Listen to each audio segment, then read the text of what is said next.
Heritage वास्तूमध्ये समावेश असलेल्या कळंबा फिल्टर हाऊसची दुरावस्था झाली आहे।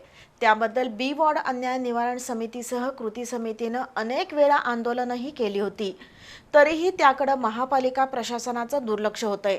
त्याचाच परिणाम गुरुवारी रात्री दिसून आला। कळंबा फिल्टर हाऊसची संरक्षक भिंत शेजारच्या हॉटेलवर कोसळली। सुदैवाने जीवितहानी टळली असली तरी हॉटेलचं नुकसान झालंय। विशेष म्हणजे भिंत कमकुवत झाल्याची माहिती महापालिकेला कळूनही त्याकडे अधिकाऱ्यांनी दुर्लक्ष केलं होतं। 1946 साली बांधलेल्या कळंबा फिल्टर हाऊसमधून कधी काळी निम्म्या कोल्हापूर शहराची तहान भागवली जायची। सध्या शहराच्या 2 वॉर्डला या फिल्टर हाऊसमधून पाणी पुरवठा केला जातोय। मात्र महापालिका प्रशासनाच्या निष्काळजीपणामुळे कळंबा फिल्टर हाऊस आणि संरक्षक भिंतींची दुरवस्था झाली आहे। त्यामुळे बी वॉर्ड अन्याय निवारण कृती समितीनं मार्च महिन्यामध्ये मोठं आंदोलनही छेडलं होतं, तरीही महापालिका प्रशासनानं फिल्टर हाऊसच्या समस्येकडे लक्ष दिलेलं नाही। गुरुवारी सकाळी फिल्टर हाऊसच्या भिंतीचा एक दगड निखळून पडला होता।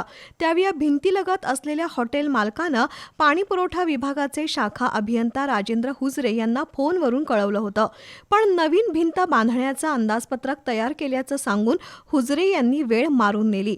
त्यानंतर गुरुवारी रात्री 10:30च्या सुमारास कळंबा फिल्टर हाऊसची संरक्षक भिंत थेट त्या हॉटेलवर कोसळली। सुदैवानं जीवितहानी टळली असली तरी हॉटेलचं मोठं नुकसान झालंय। या फिल्टर हाऊसची मुख्य रस्त्यालगतची आणि पाठीमागील भिंतही धोकादायक बनली असून ती तातडीनं उतरवून घेणं गरजेचं आहे।